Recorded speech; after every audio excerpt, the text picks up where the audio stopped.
Ajit Dobhal twice escaped death in Pakistan.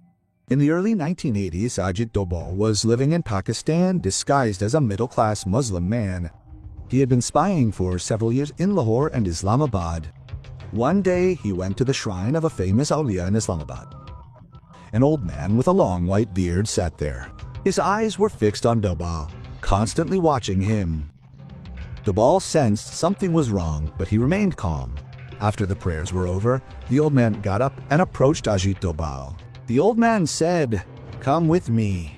Dobhal had no choice. He thought he might have been caught. He followed the old man. They walked through narrow streets and reached a small house. Inside, the old man closed the door and asked Dobhal, "You are a Hindu, right?" Dobhal's heart pounded, but he didn't lose his courage. He continued to deny it. Then the old man pointed to him and said, You have a hole in your ear? This doesn't happen in the Muslim community." Dobhal understood that things had gone awry.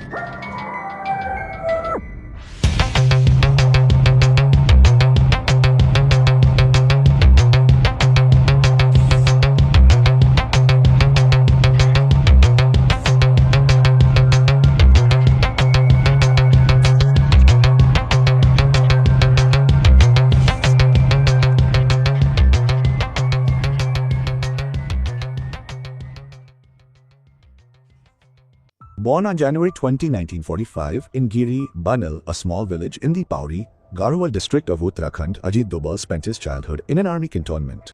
His father, Major Gunanand Dobhal, was an officer in the Indian Army. His mother, Mrs. Indira Dobhal, was a cousin of former Uttar Pradesh Chief Minister Hemwati Nandan Bahuguna. Thus, Dobhal's family was steeped in a tradition of service to the nation on both sides, the military on one side and politics on the other. His father's military service required the family to move frequently. When Dobhal's father was posted to Rajasthan, Ajit Dobhal received his schooling at the renowned Indian military boarding school in Ajmer. There he imbibed the values of discipline and patriotism that would later be reflected in his entire career. After receiving a master's degree in economics from Agra University in 1967, 22-year-old Ajit Dobhal took the Union Public Service Commission UPSC exam in 1968. Selected in the Indian Police Service, IPS, on his first attempt, Dobhal joined the Kerala cadre. This marked the beginning of a journey that would forever change India's intelligence agencies. In late 1971, a minor incident in Thalassery escalated into a violent confrontation between two religious communities following a shoe thrown from the Noor Jahan Hotel Wilal. The situation escalated to the point where even the police were afraid to enter the area. The then Home Minister K. Karunakaran was looking for an officer who could resolve the situation without violence. Senior officers then suggested a new Superintendent of Police, SP Ajit Dobhal. When Dobhal arrived in Thalassery on January 2, 1972, he adopted a different strategy than traditional police action, Davi. He began patrolling the riot-affected areas. He spoke with local residents and tried to understand the true cause of the violence. Dobhal discovered that people's anger stemmed from stolen property. He initiated negotiations with leaders from both sides, secured the return of the looted goods, and ended the riots within a week without firing a single shot. His strategy was reported by the then Director General of Police Alexander Jacob and praised Dobhal. This incident proved to be a turning point in his career. Word of his success reached Delhi, and in mid-1972, he was inducted into the Operations Wing of the Intelligence Bureau IB. This marked the beginning of his true espionage journey. In the early 1970s, a critical situation arose in Mizoram, then part of Assam. Lal Denga founded the Mizo National Front MNF to demand compensation following a drought. The situation worsened when 2 battalions of the Assam Rifles were disbanded and 7 of their commandos joined Lal Denga's support. These 7 commandos were waging an armed rebellion against the government in the hills. The Indian government faced a twofold challenge. Military action could further inflame the anger of the local population, and without action, the rebellion was growing stronger. At this time, Ajit Dobhal offered to personally visit Mizoram. In 1972, he arrived in Mizoram as the head of the Sub-Inspector's Intelligence Bureau. Doval began gathering strategic intelligence. He discovered that Lal Denga's strength lay in 7 commandos, who were not getting along among themselves. They were hiding in the hills on the Myanmar border. Doval made a risky decision. He personally entered those hills. For months, Doval lived with the commandos, spoke their language, drank with them, and gained their trust. One day, he hosted these commandos at his home. Even his wife was unaware that the people she was cooking for were armed militants. From 1972 to 1974, Doval consistently persuaded these commandos that joining India would grant Mizoram statehood and that they could even receive ministerial positions. Eventually, 6 of the 7 commandos joined him. Lal Denga was weakened and forced to enter into peace talks with the Indian government. Lal Denga himself later admitted in an interview that Doval had taken away 6 of his commandos, leaving him with no choice. In 1986, the Mizoram Peace Accord was signed, and Mizoram became a full-fledged state. Lal Denga became its first chief minister. For this achievement, Doval was awarded the President's Police Medal, which is usually awarded after 14 years of service. However, Doval received it after only 7 years. In the 1970s, Sikkim was an independent princely state. Its king, Paldevan Thondup Namgyal, fell in love with and married American CIA agent Hope Cook. Sikkim now came under American influence, posing a threat to India's security. Then Prime Minister Indira Gandhi sent Ramesh Nathianath from the Research and Analysis Wing, India's premier foreign intelligence agency, to Sikkim. Kao's strategy was to weaken the king by gaining the support of the local population and then launch military action. Ajit Doval was chosen for this task. Doval contacted Kazi Ladborji, the leader of the Sikkim National Congress, and provided him with all kinds of support, money, organization, and public support. Within a few months, Kazi Doval's popularity grew so much that he won the election and became the Prime Minister of Sikkim. Kazi Dorji wrote a letter to Indira Gandhi requesting help. Following this, the Indian Army captured the palace of King Paladin Thunduk. In 1975, a referendum was held, in which 97% of the people supported merger with India. On May 16, 1975, through the 36th Constitutional Amendment, Sikkim became India's 22nd state. Kazi Dorji became its first chief minister. The 2 consecutive victories in Mizoram and Sikkim made Doval a key player in national security strategy. He was awarded the Kirti Chakra, becoming the first police officer to receive this honor. In 1974, India shocked the world by conducting its first nuclear test, Smiling Buddha. Pakistan, always striving to catch up with India, was rattled. After Zia-ul-Haq came to power in 1972, Pakistan initiated Project 706, a secret nuclear bomb development program.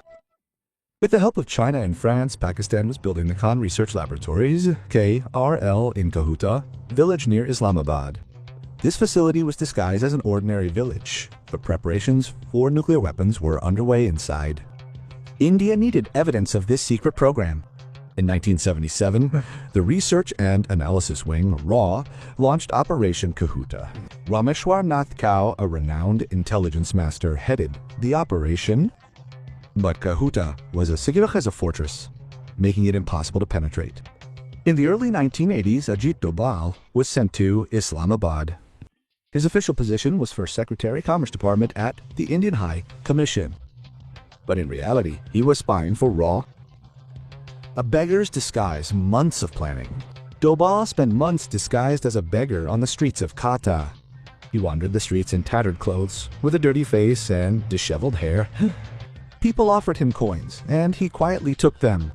But his eyes were everywhere, gathering information. And he knew that scientists working on the nuclear program carried radiation residues in their bodies. A sample of their hair, nails, or skin could reveal nuclear activity. After several days of surveillance, Doval found a small barber shop. This shop was always full of scientists from the Khan Research Center, who would come there to get their hair cut. Doval took up residence outside the shop. He would sit there all day, begging. But his true focus was on the hair that littered the floor inside the shop. When a scientist left after getting a haircut, Dobal would carefully observe which hair belonged to him. One day, Doval, seizing an opportunity while the barber was busy attending to another customer, discreetly picked up a few bundles of hair cut by the scientist's eBay. He carefully packed them in a package. This hair was secretly shipped to India. When the hair was tested in laboratories there, the results were shocking. The hair showed clear signs of uranium and radiation. This evidence was sufficient. It proved that preparations for nuclear weapons were underway in Kahuta. Based on this information, Doval devised a diplomatic strategy that delayed Pakistan's nuclear test by approximately 15 years. Doval lived in Pakistan for approximately 6 or 7 years and played a key role in several raw operations. Ajit Doval twice narrowly escaped death in Pakistan. In the early 1980s, Ajit was living in Pakistan disguised as a middle-class Muslim man. He had been spying for several years in Lahore and Islamabad. One day he visited the shrine of a famous saint in Islamabad. An elderly man with a long white beard sat there. His eyes were fixed on Doval. He kept looking at him. Doval sensed something was wrong, but he remained calm. After the prayers were over, the old man got up and approached Ajit Doval. The old man said to Doval, "Come with me." Doval had no choice. He thought he might have been caught. He followed the old man. They walked through narrow streets and reached a small house. Inside, the old man closed the door and asked Doval, "Aren't you?" Dobal's heart pounded, but he didn't lose his courage. He continued to deny it. Then the old man pointed at him and said, "You have a hole in your ear. This doesn't happen in the Muslim community." Doval knew things had gone awry. But then the old man removed his white beard and said, "I am a Hindu too." He explained that his entire family had been killed during riots in Pakistan. To escape, he had assumed the identity of a Muslim and had been living in this disguise for decades. The old man opened a cupboard and showed him idols of Lord Shiva and Goddess Durga. He used to perform puja in his home. He advised Doval to undergo plastic surgery to repair the hole in his ear. He said, "There's a lot of danger here. You have to be careful." Doval followed the old man's advice and later had his ear hole repaired. This incident became the most exciting episode of his espionage career. Sometime later, another incident occurred. Doval had gone to listen to a qawli in Islamabad. He was sitting in the crowd, completely assimilated in his disguise. But officers from the Pakistani intelligence agency, the ISI, were watching him. The qawwali was going on. Doval was listening attentively and gathering information from his surroundings. Then he felt someone come and sit next to him. A man leaned toward him and whispered, "Your fake beard is coming loose." Doval realized this was no ordinary man. Perhaps it was an ISI agent who had recognized him. He immediately adjusted his beard and looked for an exit. He slowly got up and, blending into the crowd, made his way out. This incident was extremely dangerous. Had he been caught there, he would have been imprisoned in a Pakistani jail or worse. But Dobal's ingenuity and quick thinking saved him. He quickly escaped and changed his location. After Operation Blue Star in 1984, Khalistani terrorism was resurging. In 1988, Khalistani commandos from Fadra-based Tiger Force and Babar Khalsa terrorists entered the Golden Temple. This time, the government was cautious. A major military operation like Operation Blue Star was to be avoided, which could offend the Sikh community. Then Prime Minister Rajiv Gandhi decided to flush out the terrorists but not attack the temple. The mission was led by Kanwarpal Singh Gill and Ajit Doval. Doval had returned from Pakistan by then and was sending intelligence related to Punjab. Ajit Doval first disguised himself as a rickshaw driver and gathered information around the temple. Then he took another risky step. Pretending to be Pakistani ISI agent speaking Urdu, he infiltrated directly among the terrorists. Inside the temple, Doval convinced the terrorists that he had come to their aid. He misinformed them about the security force's position, claiming that the government would be unable to do anything this time. The terrorists accepted him as their ally and began moving in and out easily. Doval identified the terrorists' exact location, number, and leader inside the temple. He devised a strategy. Water and electricity were cut off. The terrorists were forced to come out in the heat.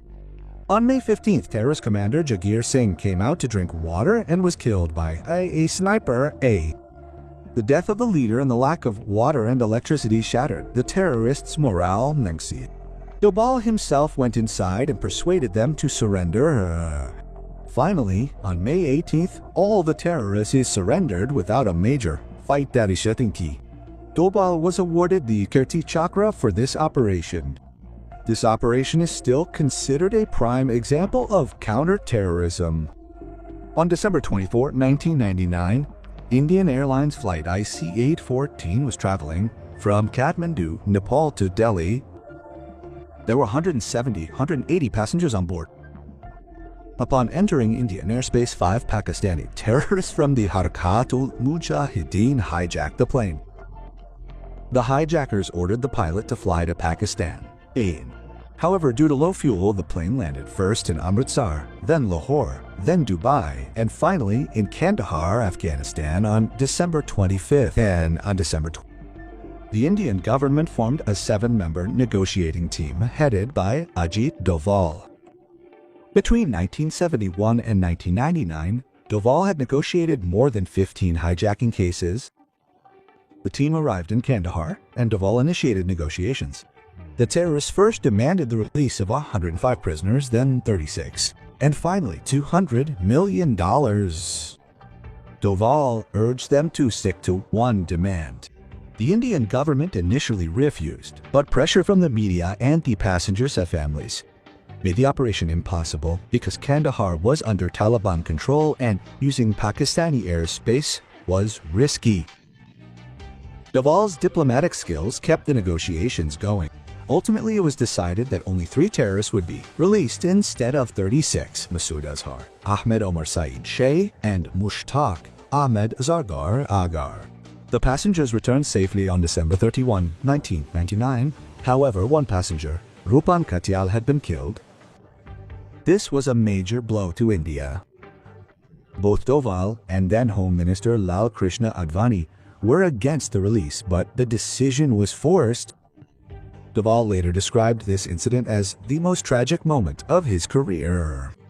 Following this incident, Doval established the Multi-Agency Center and the Joint Task Force on Intelligence to deal with such situations in the future. When Narendra Modi became Prime Minister in 2014, Ajit Doval was appointed India's National Security Advisor, NSA. This decision was surprising as all previous NSAs, with the exception of M.K. Narayanan, had been from the Indian Foreign Service, IFS. However, Doval was a police officer. Soon after becoming NSA, Doval led the rescue of 46 Indian nurses from ISIS captivity in Iraq in June 2014. This was followed by the surgical strike in Myanmar, the surgical strike after the Uri attack, the Balakot airstrike, and the abrogation of Article 370. Doval played a key role in every major operation. Ajit Doval served as National Security Advisor for 3 consecutive terms, in 2014, 2019, and 2024. He is India's first NSA to be given the rank of Cabinet Minister. He wields so much power that no decision related to national security is made without his approval. He is called the modern Chanakya. His strategic thinking, diplomatic skills, and decisive action against terrorism have transformed India's security policy. Even today, at the age of 80, he remains active in national security. Ajit Doval's story is not just that of a spy, it is the story of a patriot who dedicated his entire life to India's security. From the streets of Pakistan to the hills of Mizoram, from the Golden Temple of Amritsar to Amritsar in Afghanistan, he raised the flag of India everywhere. His life proves that, in war, intelligence is more important than force. His Doval doctrine in the fight against terrorism still forms the basis of India's security policy.